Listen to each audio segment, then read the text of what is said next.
মা আজকে কি রান্না করছো? আজকে জানিস তো বড় বড় কাতলা মাছ নিয়ে এসেছি। তা আজকে ওই রাঁধুনি দিয়েই সুন্দর ঝোলটা রান্না করব, যেটা তোর খেতে খুব ভালো লাগে। তো বন্ধুরা, নতুন একটা ভিডিও নিয়ে চলে এসেছি। আজকের ভিডিও হচ্ছে রাঁধুনি কাতলার ঝোল, খেতে দারুণ লাগে। তো প্রথম আমি রাঁধুনি আর শুকনো লঙ্কা বেটে নেব, ভালো করে বেটে আদা রসুন পেঁয়াজটা বেটে নেব, নিয়ে সোজা চলে আসব মাছে।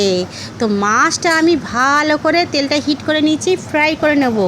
নিয়ে বন্ধুরা 3 পিস মাছ, ও সেই সাইজগুলো খেতে যা লাগবে না। তো প্রথম আমি তেলটা দিয়ে ভাজা করে নেব, নিয়ে একদম লাল লাল করে ভেজে তুলে নিয়ে ওর মধ্যে রাঁধুনি তেজপাতা আর টমেটো দিয়ে ভালো করে কষিয়ে নেব। নিয়ে নুন হলুদ আর লঙ্কা, ব্যাস সামান্য একটু লঙ্কা দেবো গুঁড়ো, বেশি দেবো না, কেন বাটা লঙ্কাটা আমি অনেকটা দিয়েছি।